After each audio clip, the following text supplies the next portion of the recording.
tror du, lærerne bruger sin forberedelsestid til? Det må vel være til at finde ud af, hvad de skal sige i timerne. Og selvfølgelig også vel til lektier, hvis de skal forberede nogle sider og sådan noget. Det er i hvert fald, hvad jeg tror, de bruger det til.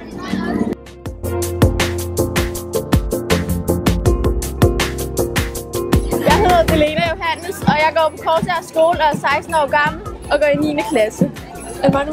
Jeg hedder Ifat, og jeg går på Sønnekær-skolen i Hvidovre, og jeg er 15 år gammel. Hvad tror du, lærerne bruger sin forberedelsestid til? På at forberede. Ja, på at forberede, hvad vi skal lave i timen. Ja. Hvad de skal sige, og hvad vi skal lære og sådan nogle ting.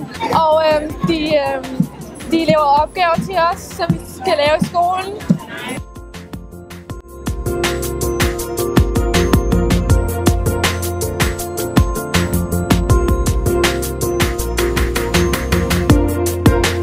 Jeg tror, at læreren bruger sin forberedelse til at kunne undervise sine elever på en interessant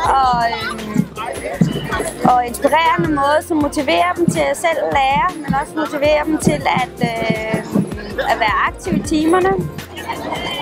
Hej, jeg hedder Sofia. Går på Korsager skole. Jeg har fået et spørgsmål her, der hedder: hvorfor er det vigtigt, at lærere retter de opgaver, eleverne laver? Sådan så man kan finde ud af, om det er rigtigt eller forkert, det man har lavet.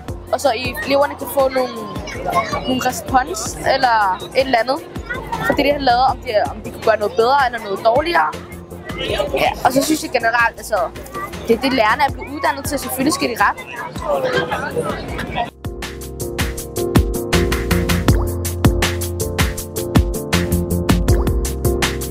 Jamen, det er utilfredsstillende for eleverne, når de har lavet noget, hvis ikke læreren retter det.